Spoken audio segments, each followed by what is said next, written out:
Parliament gathers to honour Joe Cox.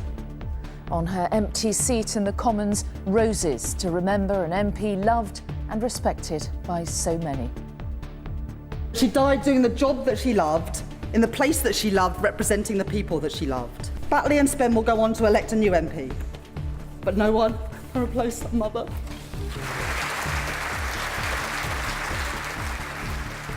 And applause from both sides of the House, united in sympathy for Joe Cox's family, who've lost so much.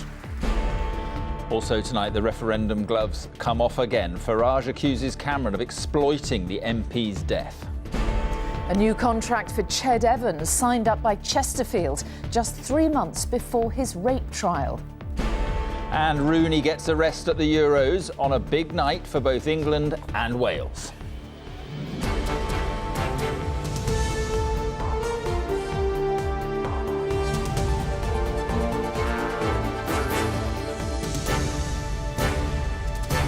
This is the ITV Evening News with Mary Nightingale and Mark Austin. Good evening. There were tears and tributes in Parliament this afternoon as MPs remembered their friend and colleague Joe Cox. 2 roses were placed on the opposition benches where she usually sat, white for Yorkshire and red for Labour. One by one, politicians from all parties rose to their feet to talk of her kindness and her passion. Watching from the public gallery, her husband, 2 young children, sister and parents. Labour leader Jeremy Corbyn said the whole country had been shocked by the killing. We have lost, he said, one of our very best. Paul Davis reports on a day of sadness and solidarity at Westminster. Colleagues, we meet today in heartbreaking sadness, but also in heartfelt solidarity. The white rose of Yorkshire and the red rose of Labour had been placed in the seat where Joe Cox would usually sit, as the Commons came together to voice its shared loss. We have lost one of our own, and our society as a whole has lost one of our very best. Joe Cox was a voice of compassion, whose irrepressible spirit and boundless energy lit up the lives of all who knew her and saved the lives of many she never, ever met. The tributes reflected Joe Cox's loves, her work and her young family. I was both Joe's friend and Joe's whip. That's not to say that she was the easiest person to whip, as she just knew that certain late-night votes were not as important as being there to put her children to bed and to tuck them in. Yeah. Joe died so near to her home, but she died doing the job that she loved, in the place that she loved, representing the people that she loved. Batley and Spen will go on to elect a new MP, but no one can replace their mother. An extraordinary session ended with applause, eyes fixed on the public gallery where Joe Cox's husband, her children and other family members had been sitting. Party allegiances were set aside as MPs and Lords mingled, crossing the road to their own church for a special service. This is one of those rare occasions where political opponents stand shoulder to shoulder, united in their respect and affection for a young colleague and in their horror at the way she was taken from them. 2 Yorkshire MPs here, both Tories, both talking of Joe Cox's legacy. We're united together, we're united in grief, we're united in celebrating Joe's life, but we're also united in moving forward in a positive way so that Joe's got a lasting legacy. I think this has just pulled us all together in a stronger manner, really, and that is a good tribute to Joe. There were prayers for Joe Cox and her family to end one of Westminster's most emotional days, after which Joe's husband sent a message, thanking his wife's colleagues for describing her so well. Paul Davis, ITV News, Westminster. And as those tributes were being made, the man accused of murdering Joe Cox appeared at the Old Bailey. Speaking via video link, Thomas Mayer confirmed his name and was remanded in custody. At an earlier hearing, the 52-year-old has given his name as Death to Traitors, Freedom for Britain. UKIP leader Nigel Farage today accused David Cameron and the Remain campaign of exploiting Joe Cox's death ahead of the EU referendum. Mr Farage claimed the Prime Minister had quite wrongly linked the killing to Thursday's vote, something Mr Cameron denies. The latest row came with less than 2.5 days until the polls open. From Westminster, here's our political editor, Robert Peston. Nigel Farage and his poster of Syrian refugees that turned the EU battle incendiary, with David Cameron's side saying it's vile and redolent of 1930s propaganda. And today, Farage lashed back, accusing the Prime Minister of exploiting the tragic death of Joe Cox to push his European case. The real nasty personal attacks are from a Remain side that I'm afraid is using the aftermath of a horrible tragedy and the murder of a Labour Member of Parliament, and we're being told effectively that anybody on the Leave side has doubtful motives because of what happened to Joe Cox. So would this man do anything as crass as that? What I've been talking about with respect to Joe is what a wonderful human being and great politician and great campaigner she was. Now, there was a time when David Cameron didn't think Saida Varsi was especially wonderful. But as you can see from this tweet of hers today, she's joined his side and comprehensively dumped on Leave. Unfortunately, those of us at the outset with that very clear, inclusive, moderate vision for Brexit have over time been taken over by a message which is divisive, which is inward-looking, which is xenophobic, and unfortunately is creating deep divide and hate on our streets.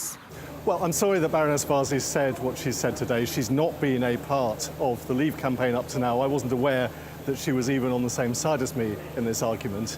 But the reality is, the debate about immigration is about pressure on our green belt, pressure on our public services, pressures on our schools and our hospitals. It's not about race, colour or creed. I mean, it'll be fine. I gave it a bit of a snap. Oh my God. I don't want to. Perfect. Look at that, comes up just as good as new. Now, whether voters will think the same of the shiny gloss he's put on the EU, well, just 3 more nights till we find out. Robert Peston, ITV News.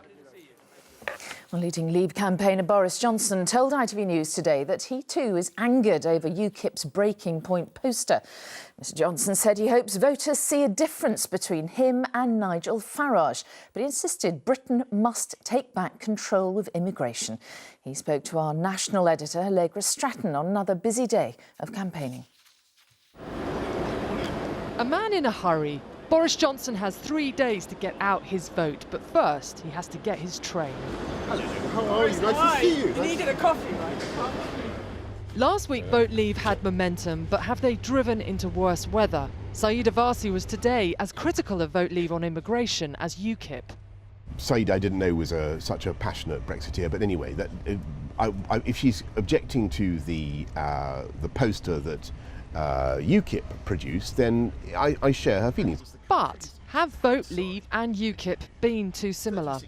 Do you like Nigel Farage's view of Britain? Do you like Nigel Farage's view of Britain?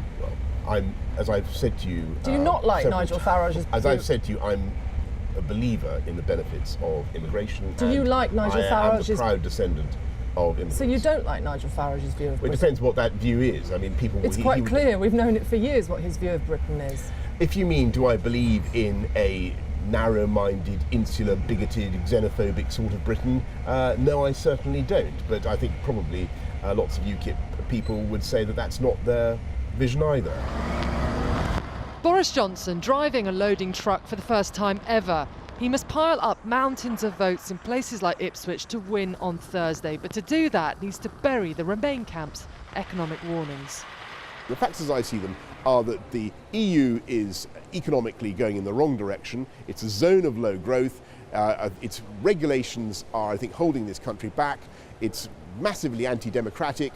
We can't control our borders. Now's the time to take back control, and we'll prosper. Yeah, of course you can. Yeah. Polls are shifting back to Remain, but Leave are optimistic if more of their people turn out. All of Boris Johnson's selfies become votes. Allegra Stratton, ITV News, Ipswich. Well, let's join our political editor, Robert Peston, in Westminster this evening. Robert, just a couple of days to the vote then. What's your sense of where the momentum is tonight? Well, when it comes to TV companies, as you can see, a lot of momentum, putting up these big tents for referendum night. When it comes to two campaigns, I would say since the tragic death of Joe Cox, a fair amount of noise, but not a huge amount of movement. And that would be seen as bad news, particularly for Leave, because Leave was seen to have momentum last week. And what's more, most experts thought that Leave would have to go into a fairly chunky lead to be confident of winning on Thursday, because right now there are still so many people undecided, and it is thought that those undecided people are more likely, when they get into the ballot booth, to be more persuaded by the economic arguments of Remain.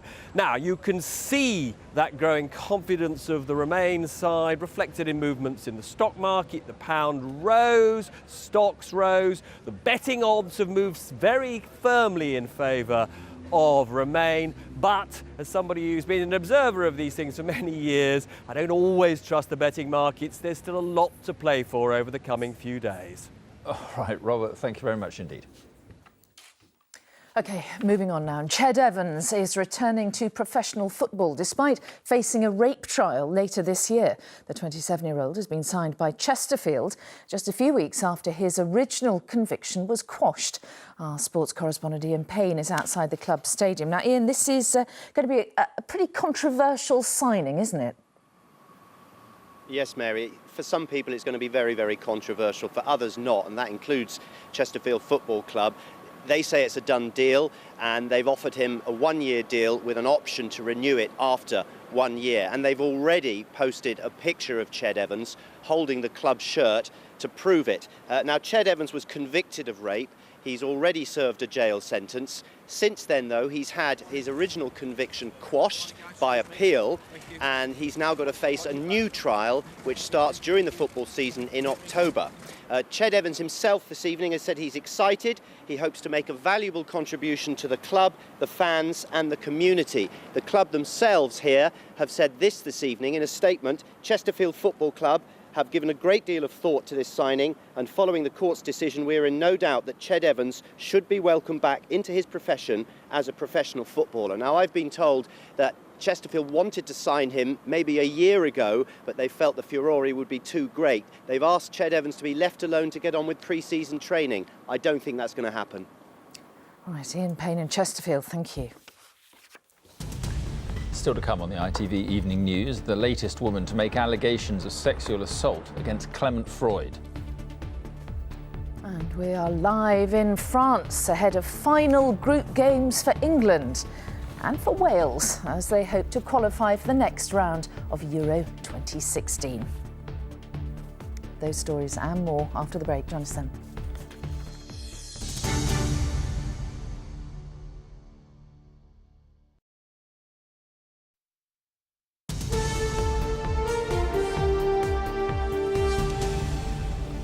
Welcome back. Yet another female victim has come forward with new allegations against Clement Freud. The woman told ITV News she was sexually assaulted by Freud when he was rector at Dundee University and she was a student. She says the attack, which happened in 1975 when she was 19 years old, had ruined her life. Freud was first exposed as a sexual predator and paedophile in an ITV documentary last week. Sejal Karia reports now on the latest allegations. Rosemary Rimmer-Clay has been scarred by her encounter with Clement Freud. She was 19 at the time and a student at Dundee University.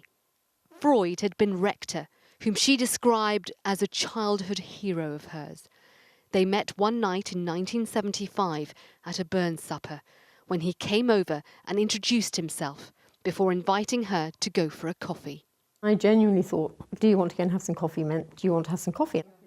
She said she innocently invited him to her flat, and it's then, she said, he began to act strangely. He said, I'll cook you an omelette. I thought that was a bit weird because we'd just literally eaten this huge supper. And actually, I think that now as a kind of ritual he had. And he kind of flipped it over and gave it to me in this very ceremonious way, and then kind of stood and watched me eat it. I mean, initially he'd kind of lunged at me, really. Rosemary says he began to back off when she told him of a personal connection they shared. but not before trying to force himself on her again. My sister teaches your daughter, and he was horrified, and then he kind of backed off, and then he came over a little bit again, and he said, well, at least give me a kiss. And I was thinking, well, this is vile, I don't want to give him a kiss, but he had kind of had me up in a kind of corner. Rosemary never reported the incident either to Dundee University or to the police, but the university are now looking over their records from Clement Freud's time there. Sejal Karia, ITV News. The parents of an 8-week-old baby who died at the scandal-hit Bristol Children's Hospital more than a year ago say they are still fighting for answers. And the report says staff had tried to cover up failings in Ben Condon's care. On the eve of an inquest into his death, Ben's parents told Rupert Evelyn they're still waiting to be told the truth about how and why their son died. A fragile newborn, Ben Condon lived for just 8 weeks. He died more than 14 months ago, and still his parents are unable to grieve. Even now, they don't know why he died, but they do know what it's like to fight for answers.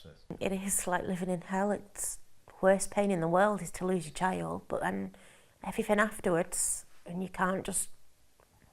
Not that you can never draw a line under it and move on, because you can't, but at least you'd be allowed to grieve properly. They put us through hell. In search of truth following Ben's death from a suspected infection, the family questioned his care. With the agreement of hospital staff, they recorded a meeting, and when they listened back to it, they discovered staff effectively admitting to failings. They're absolutely right. Is there any possibility of taking off that last? I'll do that. Just forgot that we're still recording, because that could get us into difficulty.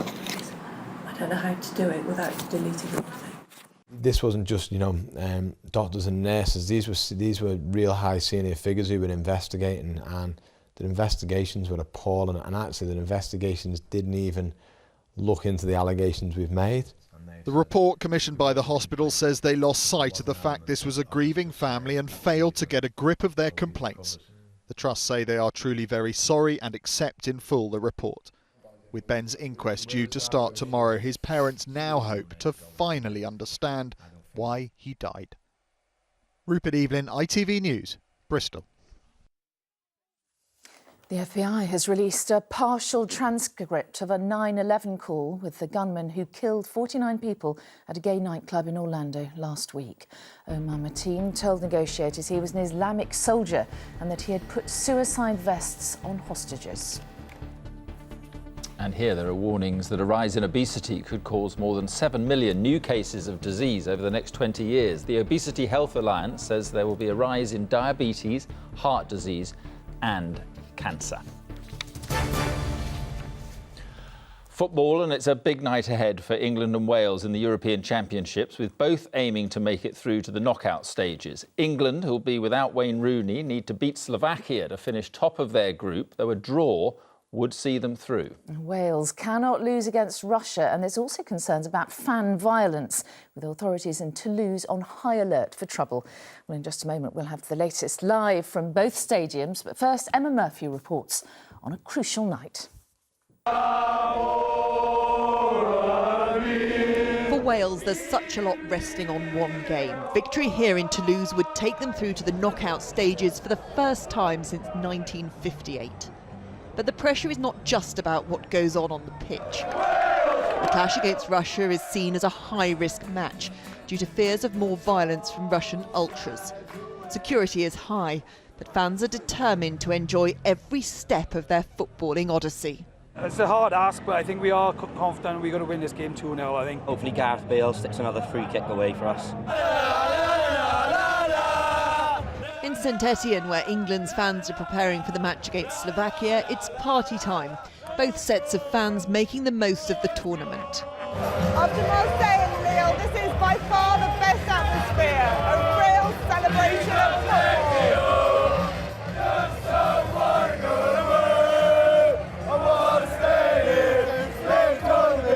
Come on, England! Yeah! They say that Slovakia is going to win. Yeah, of course. They're drunk. They've had too much of that, haven't they, already? You've got hours yet, boys, hours. We'll do this. No, we win. You boys are going home? 2-1. Hamsik and Skuttel. No. We'll leave them to that debate and see who's right later tonight. Emma Murphy, ITV News, St Etienne. Well, Neil Connery is in Toulouse and our sports editor Steve Scott is in St Etienne. First, we're going to go to you, Steve. And the captain, Wayne Rooney, is being rested tonight. How much of a gamble is that? Well, it depends which way you look at it, really, Mary. If they win without him, then fine. If they don't, it could be a decision that comes back to haunt Roy Hodgson. This is England's third game in 9 days, so not unreasonable to expect him to rest some players. But Wayne Rooney really is the talisman. He's the leader of this young team. And what's more, he's played pretty well in the first 2 group games. And don't forget, England have not qualified yet. This is a huge game. Now, win tonight, and of course, they go top of the group and should avoid some of the bigger teams going forward. But if they lose or draw and then go on to qualify, well, then some of those bigger names come into the picture and they'll want to avoid that if they can. Well, here in Toulouse, an incredible atmosphere in the run-up to this Wales-Russia match tonight. The fans streaming into the stadium behind me. You know, Wales have scored on their first shots on target in both their matches so far in Euro 2016. No doubt they'll be hoping Gareth Bale can deliver some more of that magic on the pitch tonight. They're confident they can exploit the weaknesses we saw in that Russia side in their match against Slovakia last week. Wales are hopeful they can progress to the final 16 of this tournament. A win or a draw should do it for them. They're determined to keep their Euro 2016 dreams alive. A night of drama now awaits. Neil Connery there. And you can see England-Slovakia live here on ITV in every region except Wales, which is showing the match against Russia. And that's also on ITV4. Coverage for both starts at 7:15. Good luck to them both. Better say that. That's all for now. Raggy Omar will be here later. That's at 10:30 tonight. From all the team here. Have a great evening. Bye-bye. Bye-bye.